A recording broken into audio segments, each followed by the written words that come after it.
Move over, sun, and give me some sky. I've got some wings I'm eager to try. I may be unknown, but wait till I've flown. You're gonna hear from me. Good evening, ladies and gentlemen, and welcome to Marketer Perspective. We're here again for another session of Meet the Masters. I was fortunate in that I've had an occasion to visit with these particular SEC members and see how they work in a marketing environment. So I've asked them to come tonight and discuss the different platform that they live and work within. It's a different platform than perhaps what you are accustomed to thinking of as real estate practice.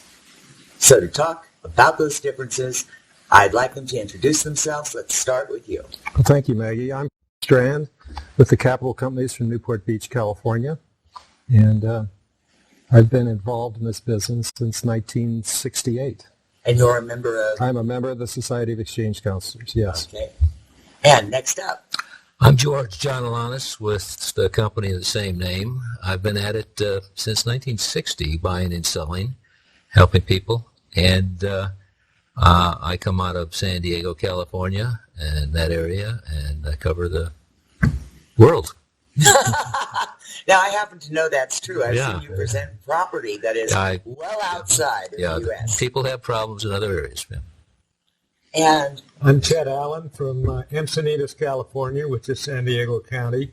And I've been doing this since about 1962 and do deals all over the world. My company's Greyhawk Incorporated, and we've got a couple of other ones we've started recently too. So we're doing a lot of the exchange type of concepts throughout the country.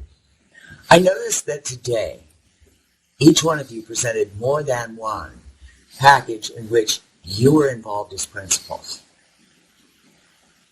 So I can assume that you may or probably are amongst your best clients. Well, each one of us practice differently and started out perhaps with clients. And each one of us has taken a different path and has different specialties.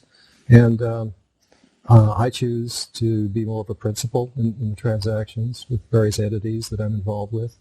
And sometimes I will bring a client in to co-op a deal with me, and we'll work together. Clients that I've worked with through the years. So you still keep the clients that you work with? Very few, yes. How Very many few. clients would you say that you work with now? 3? Oh, that is very few. Yes. Mm-hmm. So you kept the cream of the crop. What happened to the rest of Well, many of them became partners in the entities in which I am representing. So, I they may be involved in an LLC or a corporation for specific purposes, and that entity is my client. You know, in the traditional real estate field, partnering with a client may represent a conflict of interest or a particular liability exposure. Well, say that. But you have to be with the right client, and clients develop into partners, and you have to have somebody that you completely understand who they are, and they understand who you are and what the common goal is. And if that doesn't happen, you don't do it. So you've got a real trust going Yes. with these particular Absolutely. Exactly. What would you call your specialty? Finance, and I've been known to structure very difficult transactions, and I've been involved in the securities world, in the real estate world, and use those tools to assist me in solving real estate problems and construct transactions. Now, you know I'm going to come back to those transactions in a Sure. few minutes, but I want to find out some more about George. I'm going to start back very young. I was very impressed with my granddad, who came from Hungary, and my mom was born there. He came over, brought his family over, had a total of 5 kids, worked very hard with not a very good education, but managed to buy a piece of real estate that grew into a free and clear triplex back in Chicago. And that triplex satisfied the needs of my grandmother after he passed away, and took her for the rest of her life. It just covered all her needs and all her expenses for the rest of life. I thought that if a fella like that can succeed in real estate, and I think he did, I was very impressed by his ability, that I ought to be able to do the same thing with the background and education. And so I started practicing what I preached, what I learned from him, and then pretty soon I found that even though I started out in aerospace, I liked real estate, and I started buying, and soon I started helping my friends in the aerospace industry, and pretty soon I said, I'm doing as well in real estate as I was with a salaried position in aerospace. Why don't I get in here and do this the way I see it should be done, not necessarily the way it's being done out there? Mm-hmm. Got involved with a course from Mr. Reno. Got involved with the SECs, and it's a great group. It's a fraternity, basically. We work, play. We have meetings all over the place, and we do some really fine work. We solve problems that others can't even begin to perceive solving. We're into all kinds of marketing, times, conditions. We've all been through 3, 4, 5 of these. This one's probably the most interesting, but it's not going to hold us back. And I typically do my best work and help my clients best in a market like this because there are so few alternatives with normal banks and financing. And so it works for me, it works for my clients. I've got to ask you, would you classify these as interesting times? Fascinating. In the January meeting of the Society of Exchange Counselors, I walked in and Tom Langle, our president, came up and said, Chet, this is our Super Bowl. It's true. This is what we've been training for. I mean, all of us that around have been in this business 30, 40 years, and most of us have been through 3 or 4 recessions, both as agents and principals, and each one is different. I mean, we can recall the days of 18 and 20% interest rates, and we can recall the times when lumber prices went through the roof and we're trying to figure out how to make payroll in the building business. But right now, I mean, there's so many unknowns. It's just like a whole different kind of chess game where you start making the moves, but somebody changes the rules on you in the middle of the game. So this is start playing checkers and end up with chess. Yeah, and who knows, you may land on back end. And we don't know what the rules are going to be tomorrow. Have you gone through this kind of a cycle with banks and lenders and currency flow? Never. And this is a whole different world because not only are the banks probably would like to stay with the same kind of rules that they've traditionally done, but their hands are tied too. I mean, we can get mad at the banks for not making loans when we really need them, but on the other hand, you can look at their financial statements and see they can't do it. And when the regulators come in and say, you can't do this kind of a thing, you can't make any more construction loans, or you have too many of your assets in commercial real estate, they cannot help us when we need help. So that's when we have to get creative. And I take it there's no lack of that ability in your group. We don't think so. We had a symposium in Dallas was it in July, I think it was? Yes, it was July. And 50 of our members, of our 100 members, came from all over the country, and we sat down for a day in Dallas, and each of us had a little segment of the symposium to throw out the problems and try to brainstorm them and figure out some solutions. So and it you was actually go fascinating. to an open forum, and everybody's brain power gets applied to a situation. Our whole thing is about cooperation and helping each other, and what's good for George is good for me, and what's good for Cliff is good for all of us. And if he can figure out a better way to do a deal, all of us know a better way to do a deal. There's nothing hidden about what we're doing. Is that how this book of formulas got compiled? The book of formulas got compiled because if there's 100 different ways to do a deal, one of which is with cash, the other 99 got formulated because there was no solution that was on the table. Nobody knew what the next step was when they got stuck. So they invented something. And so these aren't theoretical. No, traditional real estate focuses on the sale. And we focus cash. with cash. And what people fail to recognize is cash is nothing more than a system of barter. It's somebody earned it and they're spending it and they negotiate. And you can do the same thing with real estate itself without having to. That's existed through the years. It's always been there in good times and bad, and so there are always structured transactions that don't necessarily require any cash. Sure, cash is better. What now? Why is cash better? Because it's easier for people to understand, to spend, to buy things, but it's not the only way. So the cash can be spent without ingenuity, brain power, creativity, Yes, or reaching outside the box. In other words, you need skills to work without the cash. that's correct. And knowledge and experience doesn't hurt either. That's correct. I didn't ask you, what would you consider your specialty to be? Well, I'm a builder, developer, and exchanger. Those are when things are really good and there's a lot of cash out there. I'm a builder and developer. When there's no development possibilities out there, I'm an exchanger, the problem solver. That's my Do scenario. you still work with clients? No, I don't think I've had a client in years except for my own corporations. Mm-hmm. And you are actually partnered with several other Yes, members of your group. And- Is it common for you to partner together on projects? absolutely. And that's one of our strengths is that The that- trust Yeah. involved in this fraternity. He tells me something, I don't have to check it. I know he's telling me the truth. And that's the way it is. So we share and we move on and we do things. One thing that really impressed me is the willingness of each and every one of you when I said, will you take your time after a marketing meeting, and I know you're all tired, to come and sit and talk about what you do. And every one of you was not only not reluctant, you were actually eager to share. Why would you share everything that you know and do with the public?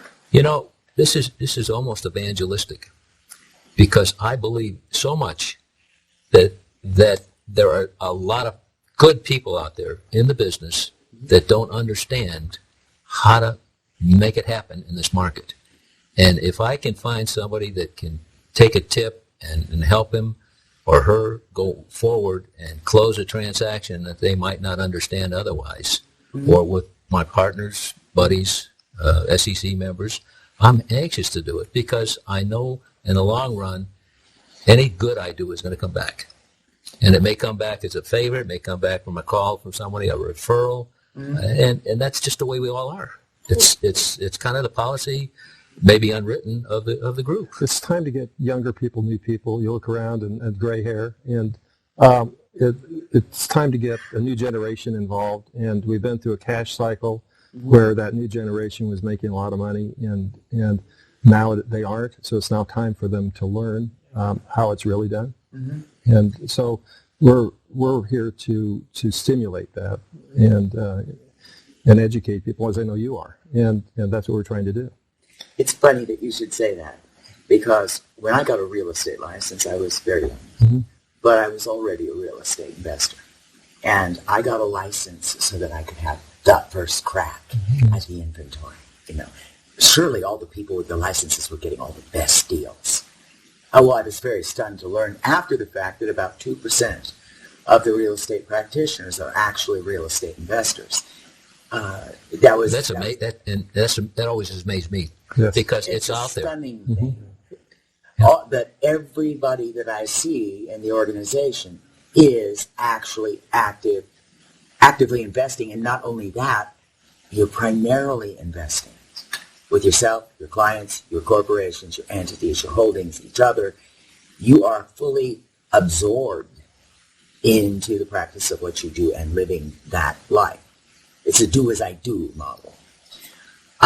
When I went to my first MLS meeting, it was quite a shock, because I sat through a meeting where they were talking about high ceilings, low floors, pink bathroom, yellow kitchen. And so after it was over, I went up to the front of the room and I talked to the gal who seemed to be in charge. And I said, Where are the real estate deals done? So what do you mean real estate deals? I said, where do people really do deals? She said, this is it. And I said, oh, I didn't sign on for this. This is not, no. So, well, maybe what you want to do is meet with those old farts. And that's exactly what she called the men who met twice a month in the back building on the lot with the MLS office, the old farts. So, of course, on the appointed day at the appointed hour, I showed up for the meeting of the old farts. And they were all gray-haired. And, of course, what I had, by blessed occurrence, wandered into was a meeting of the real estate masters. These were the fellows who started by trading Aggies over the back fence. And now we're trading tracts of land and just deals that were one-of-a-kind, mind-boggling works of art. And I fell in love with the practice. Where did you fall in love with it? I fell in love. I'm third generation real estate, and so I grew up with it. And right out of college, I really wasn't going to go into real estate. I had some patents and some things like that in electronics, but I got hooked, and I got my license, and I went to Richard Reno's seminar. You've heard of Richard Reno, and I learned from Richard Reno. First thing I learned was, this still sticks with me today, is there's no such thing as bad real estate, just untimely ownership, or wrong ownership. But it's not just people. That relates to institutions, corporations.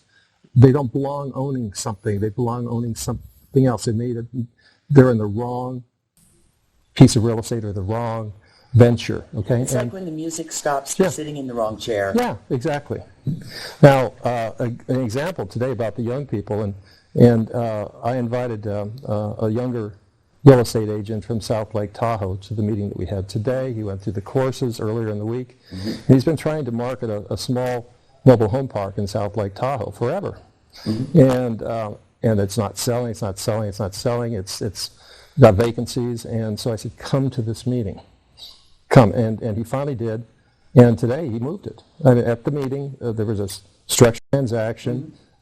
He presented the property. He received offers, and some of the old people helped him structure the transaction. He made a deal in one day. Will somebody be available to him to help him get that written and closed? They were today, and he'll be back tomorrow, and I'm sure he'll be asking more questions. Oh, okay. Yeah. But he's not left to sink or swim. No, absolutely not. Well, I told you a little bit about how I got started. But one of the things I really want to cover is we have a meeting in the San Diego area that's like 50 years old. It's been going on that long, and I've been attending for a long time. This is your local. Our local transaction. The difference now, and Cliff mentioned it, is that a lot of the people attending this meeting have been cash-oriented for the last 10 years, and they don't understand.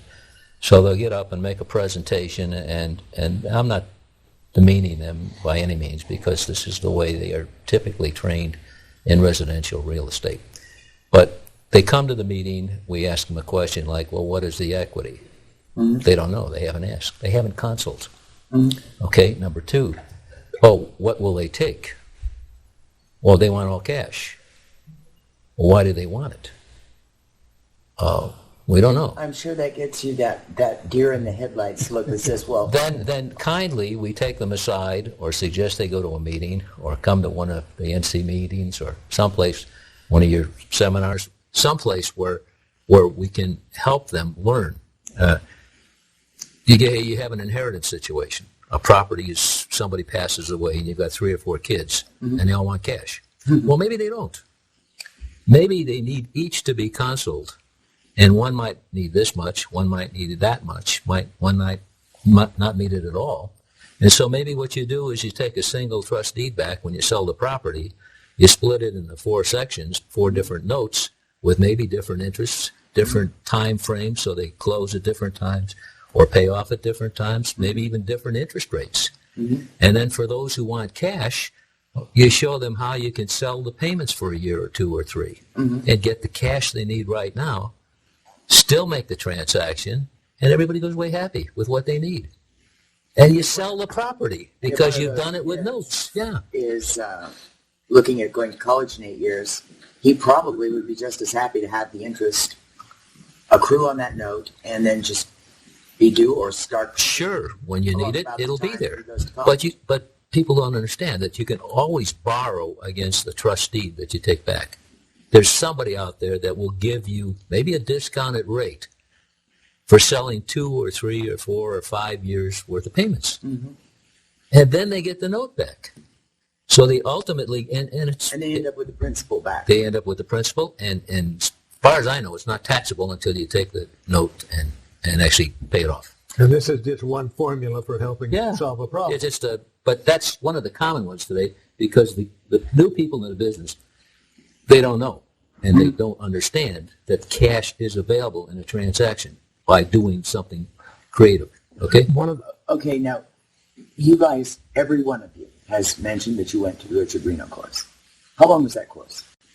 5 days, I think. 5 days. 5 days, and probably, what was it, about 1978 or 9 is probably the last time he taught it, I think. And I lost 4 nights sleep while I was going. But, Holy smokes. The graduates of that course, I mean, of course, the society was born out of that, but also the local exchange network across the country was developed. In Southern California, there were 22 meetings that met every month, and it was a circuit, and they would draw 100 people to each one of those meetings. If you want a little interesting history about those days, because Reno started a whole new philosophy and organized real estate, and the CCIM group, the numbers people, and I hold that designation too, but they had a different attitude about creative exchanging, and there was almost a fist fight at one of the national meetings because of Reno's concepts of benefit-driven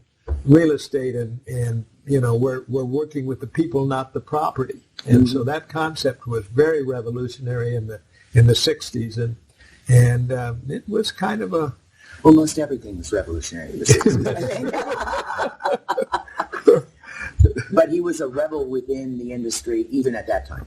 Yeah, he was pretty much ostracized from a lot of the... Yes. He was actually a president of the San Diego board, as was I at a later date. But he kind of moved away from that and got into this concept and was one heck of a teacher. Well, nothing succeeds like success, and it sounds to me like he planted a concept and a vision that was so strong that all of you went out like apostles and reseeded the concept in your local environment. Still are. And we're all different. I mean, we see things differently. I mean, some of the things that Reno did, I'm sure we don't follow, just along like a lemming or something. But I think we all subscribe to the fact of people business, and it's all about cooperation. It's benefit driven. Real estate is basically a tool for people to get from here to there, and what they want from it is the benefits, not the real estate itself. Bottom line. And that's what he taught. And benefits does not necessarily mean a dollar sign. So when you balance in a transaction, it's not balancing with dollars, it's balancing with benefits. You know what I think the wonderful key to that might be? The rules and regulations can change momentarily, as you just mentioned. And the environment, the economics, and the way things are constructed, and where they're being built, and where the growth is, all of that can evolve around a practitioner in this industry. But it seems to me, and correct me if I'm wrong, but when you're talking about fundamental human needs and goals and dreams, those drivers don't change. That's correct. So there's a stability in the practice that you do that you would never find in a retail marketplace, which is strictly attached to price, cash, inventory, and getting as many listings as you can. How many times have I heard in somebody in the traditional real estate market say, I have this property, I don't want to sell it, and then you start asking, well, who owns it? What's the nature of the ownership? What are their goals? How much is owed on it? They say, what difference does that make? They don't even show. They don't even show. Okay. On the But mobile. the very basics. Question. Yeah. What difference does that make? It makes all the difference. Yeah. I mean, this is about the people, and the the property is secondary. It's just a vehicle. And we're dealing in equities. I mean, if you have $1 million parcel of property and a $950,000 loan on it, and you don't know that, it's a whole different set of circumstances than somebody who owns it free and clear. But the answer from traditional real estate is going to be, but if you knew that my client owed $950 on a $1,000 piece of real estate, or $950,000 on $1 million piece, well then, you would lowball my offer. I heard that, and a good example of how things work. There was a meeting in Newport Beach where there was a new broker there, and he had an office building listed, and he was trying to present it. And he just, all he wanted, the building was owned by an attorney, all he wanted was cash. And then finally we said, what would he do with the cash if he had the cash? Well, he'd buy a house on the water in Newport Beach. And then he said, well, I suppose he would trade for a house on the water in Newport Beach, that would never happen. Basically, so the party that was conducting the meeting said, what we're going to do is we're going to take a chalkboard up here, and I want all the crazy offers you can think of to come for this office building. And you're going to take them all to your client, or we're going to throw you out of the room, basically, and you're going to present them to your client. Well, and that's he didn't a have tough initiation. And so he did do that. And I wrote an offer that was so bizarre. It was 27 condominiums in Dickinson, North Dakota, for an office building in Newport Beach. Okay. I mean, that's a long ways from cash, and that's a long ways from being on the water. That's a lot of management. It's And quite a long he way didn't from want, the broker didn't want to take the offer, but we insisted they took it. Guess what? He hadn't counseled the client. The attorney was in the military. He had fond memories of that town because that's where he was in the military. And it turns out that he had a family partnership in the LLC that he wanted to break up. And this gave him the ability to divide and break up. He made 2 for you, 3 for you, 4 for you. made the transaction, right. The individual that was running that meeting not conducted the meeting properly with a new person and educated him as to the reasons why that transaction never would have gone together. How often do people come to a marketing meeting like that, get that kind of initiation, and throw up their hands and never come back? Well, it used to be that we had what we call black hatting 20 years ago, 25 years ago, and it was one of the worst things that we could have done for new people coming into the industry. And we really cleaned up our act, frankly, and we're much more helpful now to the novice coming into the rookie. You've got to tell us, what's the black hatting thing? Well, black hatting is somebody that gets up and, just like Cliff said, that didn't know what the loan was and didn't know what this was and didn't know what the client would do, and some of the people that were more critical would practically boo them off the podium, and somebody that was nervous getting up there anyway to tell about their client, they never wanted to come back. And so consequently, we kind of mentor people now like we never did before. A teenage arrogant period. Yeah. That was before the gray hair. Right? Is that the truth? That's right. Because we experienced it ourselves. Yeah. So you did say it was like a fraternity, Yeah. and I guess that's the initiation, huh? Yeah. Well, hopefully not, because nobody would want to join the fraternity if everybody was that way. Well, speaking of that, how does one join the fraternity? This is an elite, limited group, and not all of you are going to be playing in this arena forever. By invitation. Well, how do you encounter these people? And more than just invitation, a lot of the people come as guests to our meetings for 10, 15, 20 times. Mm-hmm. And when the group thinks that somebody is qualified to become a candidate member, then they serve a candidacy period. And ultimately, if everybody feels that they could be a good counselor member, then they are voted in. It's like accepting somebody into the family. It's like a courtship period, and you get to know them. Got to date a while. Right. Mm-hmm. What are the qualifications that you look for? Well, integrity is number one. There's no question about that. Agreed. And the second thing is that we hold a family meeting every year, and this isn't part of the requirements, but let's see.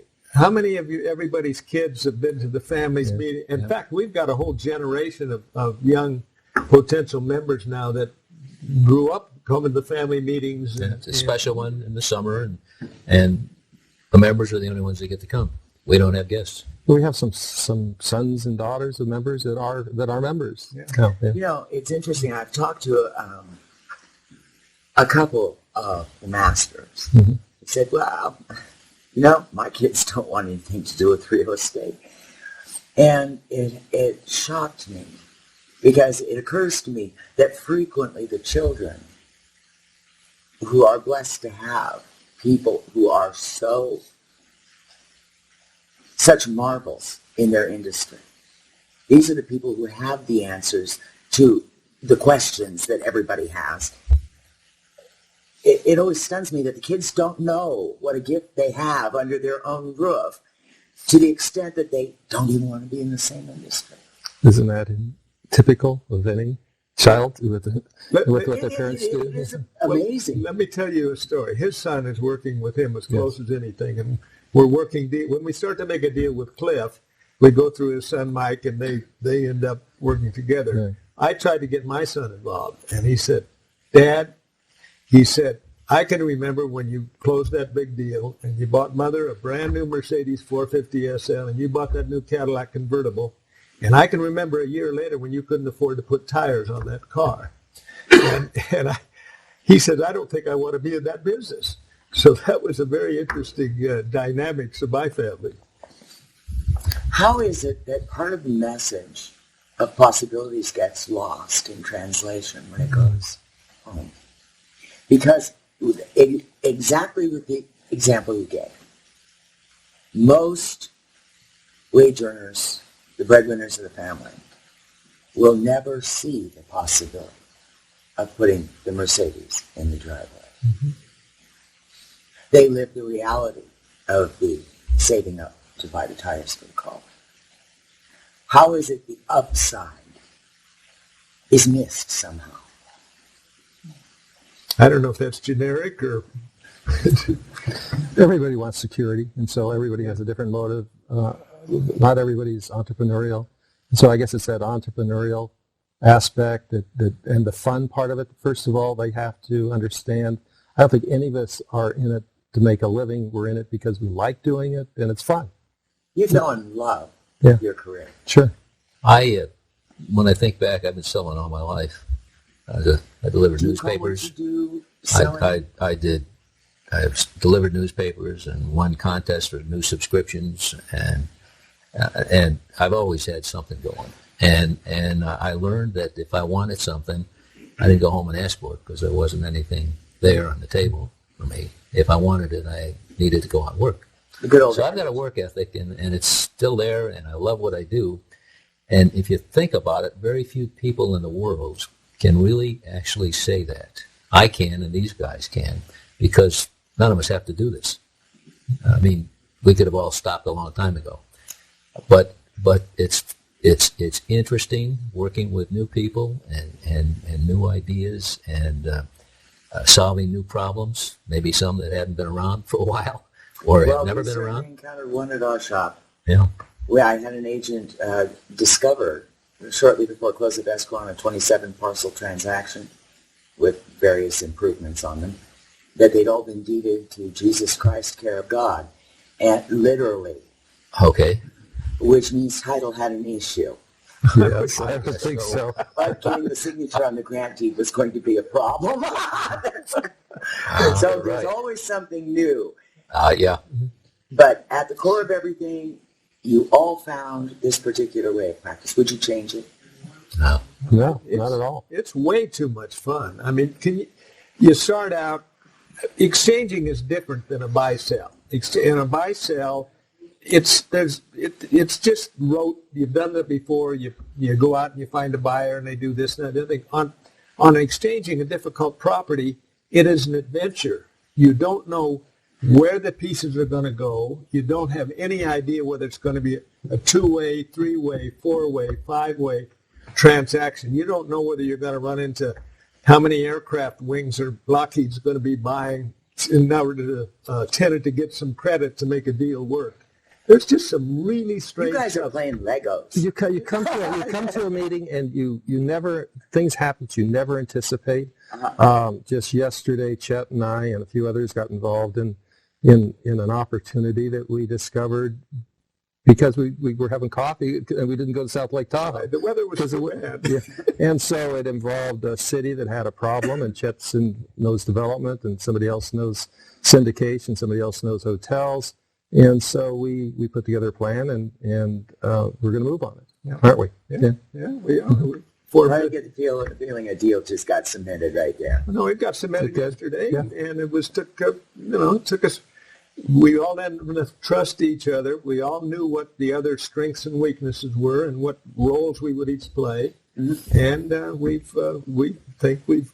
The city had a piece of land, and they wanted a convention center and a hotel. Yeah. What do you want to be known for? Richard Reno gave you all a tremendous gift. He gave you the passionate side. Well, I think, behind you. in my case, I think I'd like to be remembered for somebody that helped somebody. As simple as that. Mm-hmm. You teach what you know. Yeah. I'll buy that. I like the idea of helping people. Sometimes I get a little evangelistic about it. I'll take somebody aside and spend some time with them, and You walk around with a portable orange crate. You're on that box in just a minute and a half. I really like helping people get some new ideas and different ways to do things. So if I find someone that's sitting aside and needs a little help, maybe I'll put somebody, and if I'm moderating or something, maybe I'll put somebody that knows something next to them and let them coach them, or just here's a course you ought to take. You like to teach. I do, yeah, and I have, and You like to see the lights come on. I've watched you. yeah. It feels good to give and share. That brings up another point. What do you want to leave behind you? It's a legacy, and it's perpetuate the business, Will there perpetuate be the a industry. fourth generation? Oh yeah, I've already got a grandson. So, Yeah. Well, How many years? actually, I'm third generation actually, and my son Mike is fourth, and there's a fifth coming up. So Fifth one up and coming. yeah. I was doing deals with his father but he was a... So was I. Yeah. Are you the youngster of the team? Yeah. Definitely. I'm from the Richard Reno days. I find myself in the unique position of being one of the youngest ones to ever that's take around. the course, Yeah, right. probably. Okay, what would you give as advice to people looking at this career now today, given the circumstances, the market, and what's generally past office training? Learn from the teachers. Chet, you other people that are teaching and learn how to do it. Will you teach? I'd like to. We're going in that direction right now, and we do roundtables and we do things like that. But we're moving in a different direction, and those are some of the things we're considering. Yes. Good. I'm going to take you up on some of that. Yeah. He doesn't mind. And George, I remember having a conversation with you where I challenged you to go back and talk to the retail marketplace again. And you did that. I did. How did it feel? Every day's different, and every day's a new challenge. And the things that I did yesterday that worked out, I do again, and maybe I add a little bit to it. If I can help somebody, I want to, and it's easy because I like doing it. Well, Chet, Richard Reno's dead. Bless heart. Where would you tell somebody to go, other than to the website, other than... Well, in the first place, there's a tremendous educational system in the regular real estate arena. I mean, I think the CCIM courses are just wonderful, and everybody should take that and learn the fundamentals and do all that. And then when we get involved in the more creative things that are out there, the Society of Exchange Counselors has the educational arena, and then I know you teach a course, Maggie, and And we're very blessed because an awful lot of members of the reason that not all of us are gray, I think, is because of you. You've brought all of the birds along, and we have a lot of young, outstanding young people in the exchange field because of what you and people like yourself have done. You know, I fell in love with what I saw from the old folks. I loved the fact that they loved what they were doing, that they were careful to meet their obligations. They were knowledgeable, they were expert, they dealt with each other, they trusted each other, and they had relationships that lasted as long as they did. Mm-hmm. And I was privileged that I was young enough and blonde enough and cute enough. They let me hang around and take notes. Yeah. Because no one taught me this. No one taught me the creative side. Yes, I did take the 5-day courses that were horribly expensive, given the time at which they were being given. And they were worth every penny.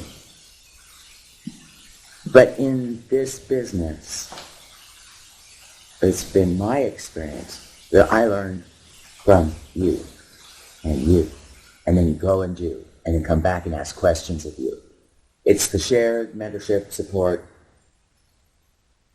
and the openness of the environment where everyone is a teacher, everyone is a student, and everyone will share what they know. Earlier this week, Chet taught a class. Many of the old timers that attended that class, we learned something new. And the society has a number of legends. We've established the legends of the society, and those are the ones that made a difference in the society and in teaching. Chet's one. Chet's one of the legends, yes. You are definitely a master. You can take your place in that rank and file. Are the stories of some of your legends available to be read? I think they're on the website, aren't they? I think biographies are on there, and some of them probably aren't, but people like Bob Steele, he's still out there doing things. Mm-hmm. And teaching, yeah.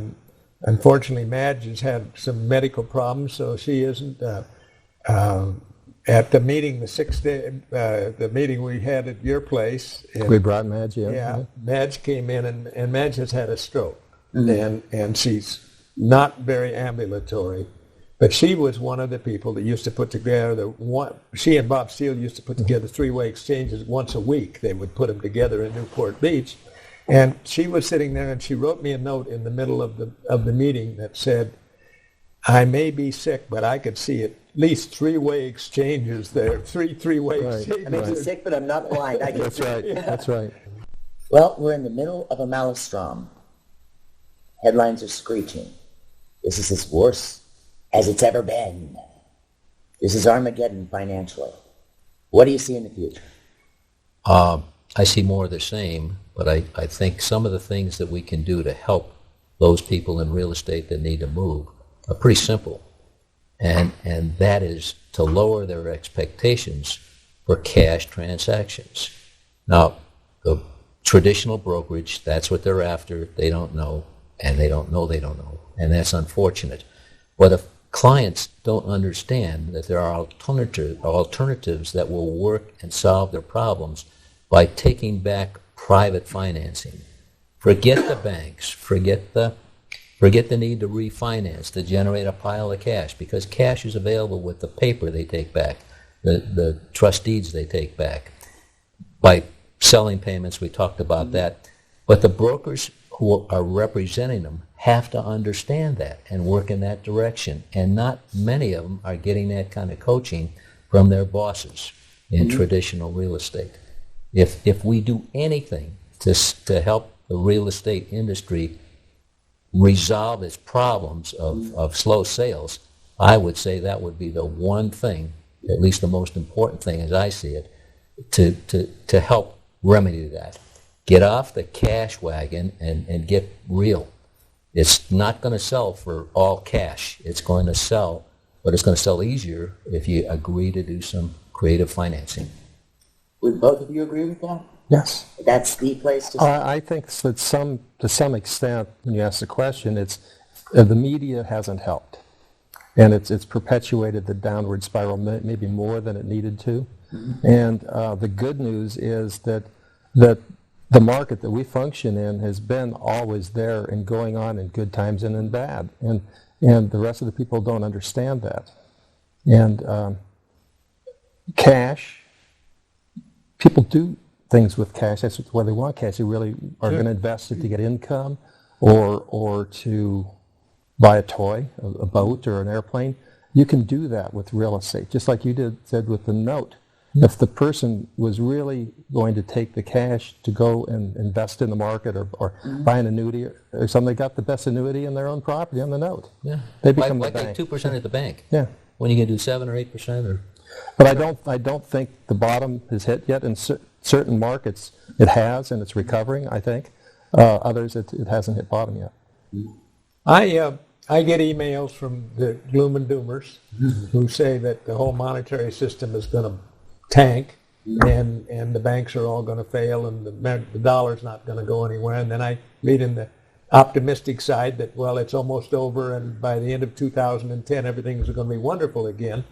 And I have no idea what way it's going to go. The only thing I do know is that you can only put deals together today, and in anticipation of upside and downside, you put some mitigation language in contracts so that you can soften it if it goes down, or you can benefit from it if it goes up, and you just play it. If you're a golfer, you play it as it lies.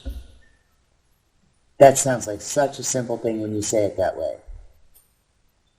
But for people listening, the body of knowledge behind a statement that sounds that simple is incredibly large. Sometimes it's reassuring to know that there are people, in fact, who have mastered this, that it is knowledge that is available. Remember, anything that man can write down can be committed to memory, and what can be committed to memory can be learned and actioned upon. So, hope we gave you some ideas. Thank you. You're gonna hear from me. Make me some room, you people up there. On top of the world, I'll meet you, I swear. I'm staking my claim, so remember my name. You're gonna hear from me.